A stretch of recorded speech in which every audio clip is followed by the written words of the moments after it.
Innal hamdalillah nahmaduhu wa nasta'inuhu wa nastaghfiruh wa na'udzu billahi min shururi anfusina wa min sayyiati a'malina. May yahdihillahu fala mudilla lahu wa may yudlil fala hadiya lahu. Asyhadu an la ilaha illallah wahdahu la syarika lahu wa ashhadu anna Muhammadan abduhu wa rasuluh. Allahumma salli ala Muhammad wa ala ali Muhammad kama sallaita ala Ibrahim wa ala ali Ibrahim fil alamin innaka Hamidum Majid. Usikum wa iyaya bittaqullah. Ittaqullah faqad fazal muttaqun. A'udzu billahi minasyaitonir rajim. Ya ayyuhalladzina amanu ittaqullaha haqqa tuqatih wa la tamutunna illa wa antum muslimun. A'udzu billahi minasyaitonir rajim. Ya ayyuhalladzina amanu ittaqullaha wabtaghu ilaihi wasilatan wajahidu fi sabilihi la'allakum tuflihun. Amma ba'd.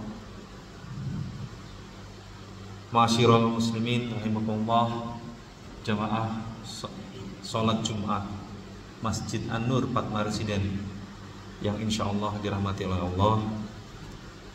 Pertama-tama marilah kita senantiasa meningkatkan ketakwaan kita kepada Allah Subhanahu wa taala dengan sebenar-benarnya takwa.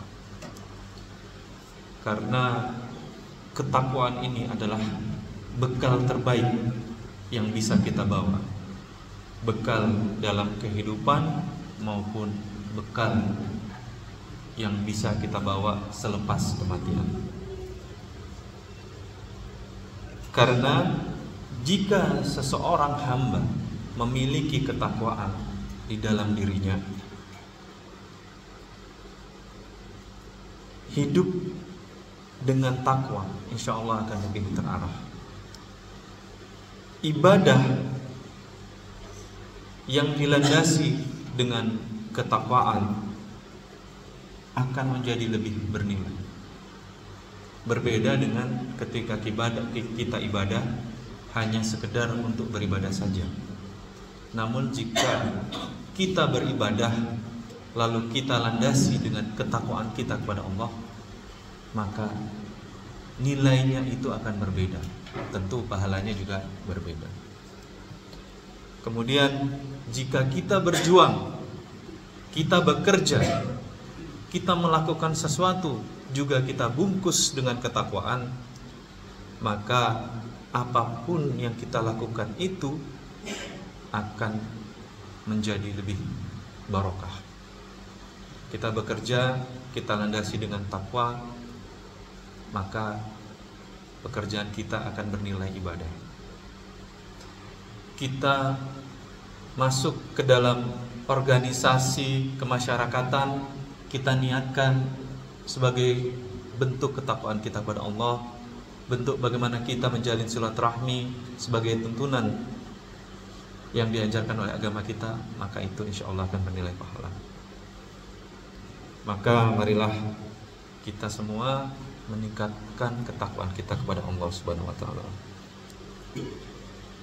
Kemudian tidak lupa marilah kita bersyukur. Mungkin kita seringkali bangun tidur ingat bahwa kita belum minum kopi, ingat bahwa kita belum sarapan, tapi kita lupa untuk bersyukur. Lupa bahwa kita masih diberi kesempatan untuk hidup pada hari itu sebagaimana Allah telah takdirkan kepada kita untuk dapat hidup di dunia ini. Mungkin kita lupa bahwa Allah Subhanahu wa taala yang telah memberikan kita kesehatan tersebut. Allah juga yang membuat kita masih memiliki pekerjaan, masih memiliki rezeki sehingga kita masih dapat menafkahi keluarga kita. Maka dari itu marilah kita bersyukur atas apapun yang telah Allah Subhanahu wa taala berikan kepada kita. Dan janganlah kita menjadi orang-orang yang kufur atau lupa terhadap nikmat yang telah Allah berikan. Kemudian tidak lupa marilah kita panjatkan salawat dan salam kepada junjungan kita Nabi Muhammad SAW. Semoga kita semua mendapatkan syafaat dari baginda Rasul di hari kebangkitan kelak, ketika orang-orang berbondong-bondong, berpanas-panasan, ketakutan dan lain sebagainya. Maka syafaat dari baginda Rasul ini adalah salah satu yang sangat-sangat kita dambakan. Marilah kita tidak henti-hentinya berdoa agar kita termasuk ke dalam bagian yang mendapatkan syafaat dari Rasulullah Muhammad SAW. Jemaah sekalian, hari ini Jumat tanggal 15 Agustus 2025. Tidak terasa 2 hari lagi adalah perayaan kemerdekaan negara yang kita cintai, Republik Indonesia.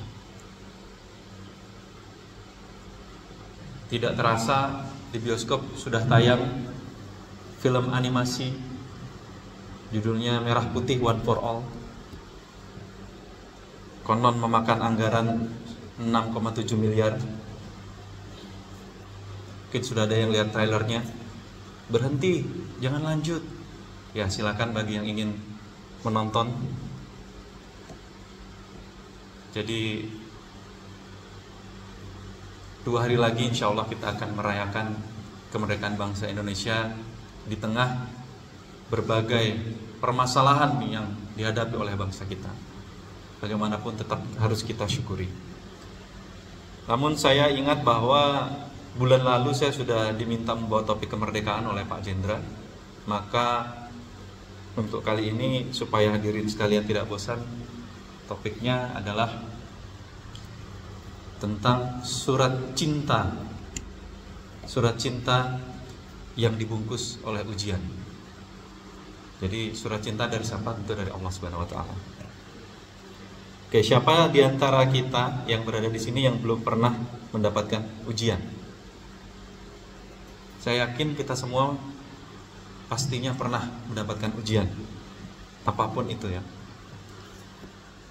Tinggal bagaimana cara kita sebagai muslim untuk menyikapinya. Pada saat saya kecil dulu, atau mungkin hadirin dulu ketika kecil, mungkin mengira bahwa cinta kasih dari Allah Subhanahu wa taala itu selalu berupa kelembutan, selalu berupa kebahagiaan. Apa yang kita inginkan Allah kabulkan. Itulah cinta Allah Subhanahu wa taala. Hidup kita lancar, tidak ada halangan, tidak ada badai sama sekali. Itulah cinta dari Allah Subhanahu wa taala. Padahal kenyataannya cinta dari Allah itu seringkali datang dalam bentuk yang mungkin saja kita tidak inginkan. Kita tidak bisa bilang bahwa Allah tidak cinta kepada penduduk Palestina. Dengan bagaimana mereka bertawakal kepada Allah, mereka tetap tunduk dan patuh menjaga tanah suci Palestina, tetap menjaga ketauhidan mereka. Namun mereka menjadi korban pembantaian, genosida. Bukan berarti Allah tidak cinta pada mereka. Begitupun kita di sini. Kita kadang-kadang kehilangan sesuatu yang sangat kita cintai.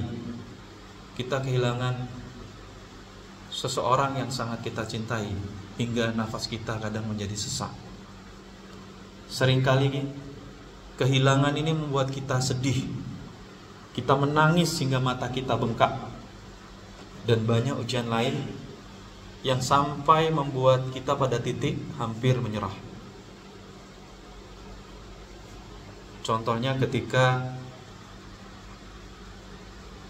kita harus berhenti dari pekerjaan, apakah itu diberhentikan atau perusahaannya mengalami kesulitan, itu tentu posisi yang berat bagi seorang pejuang keluarga. Atau ketika usaha yang kita jalankan gagal atau bahkan bangkrut, itu adalah sesuatu yang berat. Namun bukan berarti Allah Subhanahu wa taala ingin menghancurkan hidup kita. Bisa jadi Allah ingin mengingatkan kita bahwa selama ini kita terlalu fokus pada pekerjaan kita. Hati kita itu terlalu tertaut kepada angka-angka omset penjualan, tertaut kepada rekening saldo kita. Dan Allah ingin kita sadar bahwa Allah lah yang memegang kunci rezeki. Allah ingin hati kita kembali tertaut kepadanya. Allah ingin kita sadar bahwa dunia ini hanyalah sementara saja. Pekerjaan kita, aset kita, rumah kita, kendaraan kita, itu semua adalah titipan. Dan pada akhirnya ketika kita kembali berpulang, maka itu semua tidak bisa kita bawa. Akhirnya kita sadar bahwa kepada Allah lah kita kembali. Dan akhirnya kembali lagi, bekal yang dapat kita bawa nanti adalah takwa.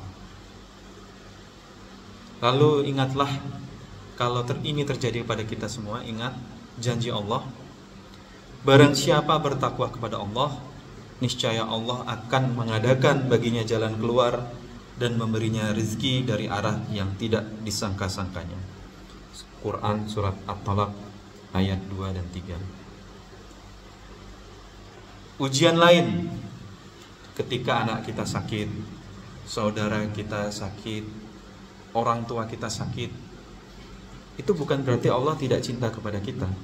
Itu bukan berarti Allah ingin membuat kita capek, lelah menjaga kerabat kita. Bisa jadi itu adalah undangan dari Allah agar kita bisa mengumpulkan pahala sebanyak-banyaknya ketika orang-orang yang kita cintai tersebut masih ada. Karena kelak ketika orang tua kita ini tidak ada, maka terputuslah salah satu jalan pahala bagi kita, yaitu berbakti kepada orang tua.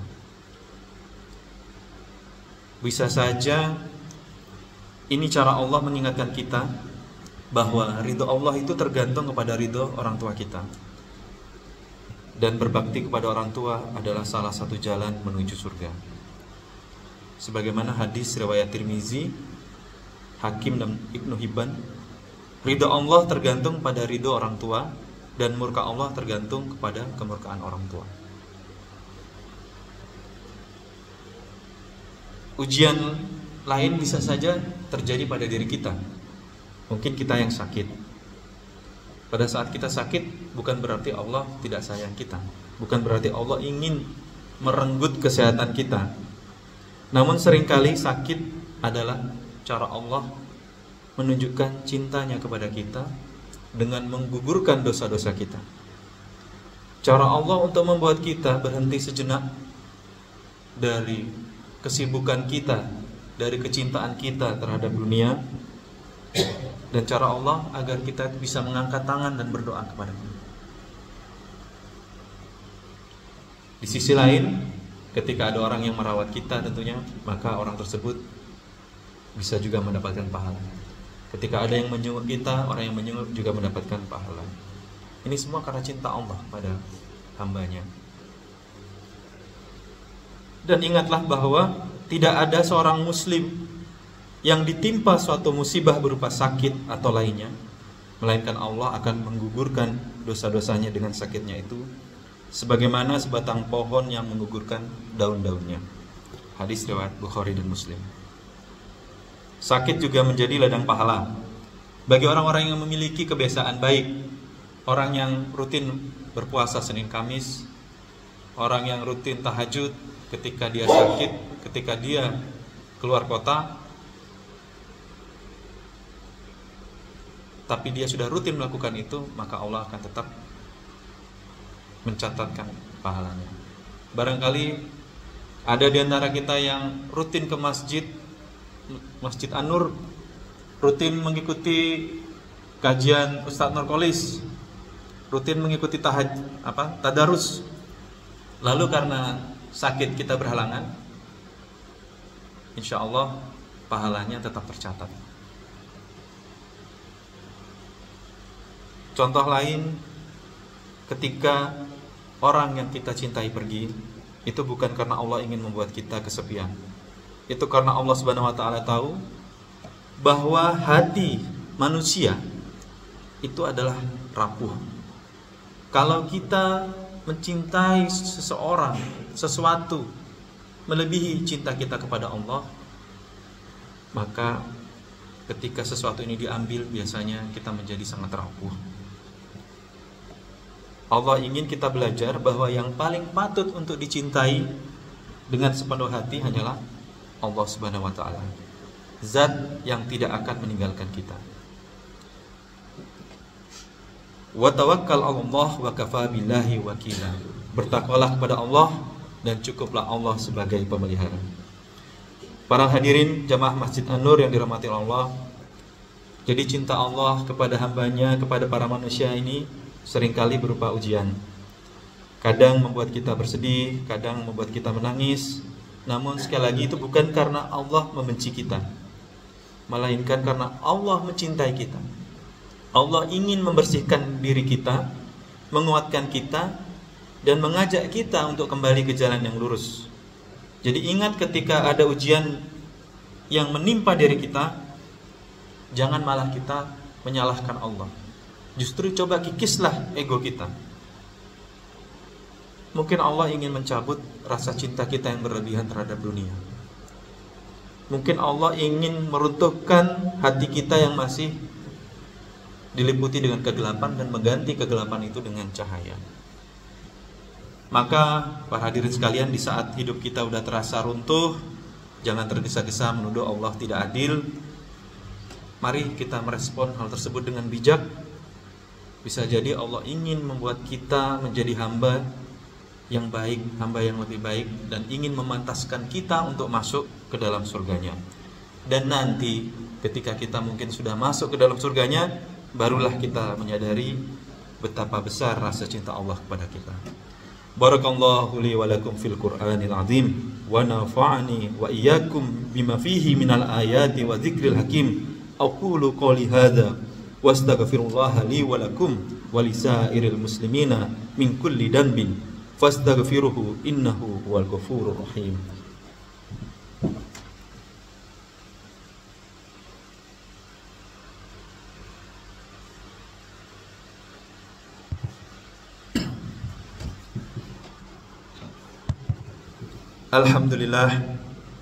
Alhamdulillahi hamdan katsiran thayyiban mubarakan fih kama yuhibbu rabbuna wa yarda.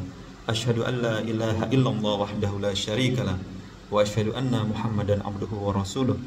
Allahumma shalli ala Muhammad wa ala alihi wa sahbihi ajmain. Usikum wa nafsi bitaqullah fa innaha wasiyatullah lil awwalin wal akhirin. A'udzu billahi minasyaitonir rajim.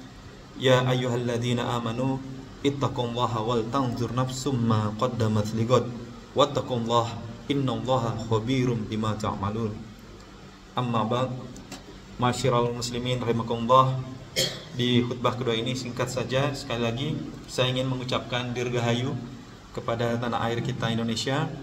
Semoga bangsa kita benar-benar bisa merdeka dari penjajahan, bisa merdeka dari kebodohan, merdeka dari kemiskinan, merdeka dari korupsi, merdeka dari hutang IMF yang sangat banyak, triliunan. Dan semoga Allah memberikan kita pemimpin yang baik, yang adil, yang bisa membawa Indonesia menjadi negara yang lebih baik.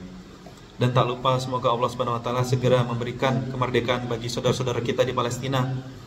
Dan bagi para syuhada yang gugur, semoga Allah berikan balasan di surga yang tertinggi. Amin ya rabbal alamin. Kita tutup dengan doa. Allahumma shalli ala Muhammad wa ala ali Muhammad kama shallaita ala Ibrahim wa ala Ibrahim wa barik ala Muhammad wa ala Muhammad innaka Hamidum Majid. Allahumma fir lil muslimina wal muslimat wal mu'minina wal mu'minat al ahya'i minhum wal amwat innaka sami'un qaribun mujibu da'wati ya qadil hazat. Rabbana zalamna anfusana wa illam taghfir lana wa tarhamna lanakunanna minal khasirin. Rabbana hab lana min azwajina wa dzurriyyatina qurrata a'yun waj'alna lil muttaqina imaman. Rabbi ja'alni muqimas salati wa min dzurriyyati Rabbana taqabbal du'a. Rabbana ighfir lana dzunubana wa liwalidayya warhamhuma kama rabbayana shaghira. Rabbana la tu'akhizna in nasina aw akhtana. Rabbana wa la tahmil alaina isran kama hamaltahu 'alal ladzina min qablina. Rabbana wa la tuhammilna ma la taqata lana bih wa'fu 'anna waghfir lana warhamna anta maulana fansurna 'alal qaumil kafirin. Rabbana atina fid dunya hasanah wa fil akhirati hasanah wa qina azabannar. Walhamdulillahi rabbil alamin. Aqimussalah.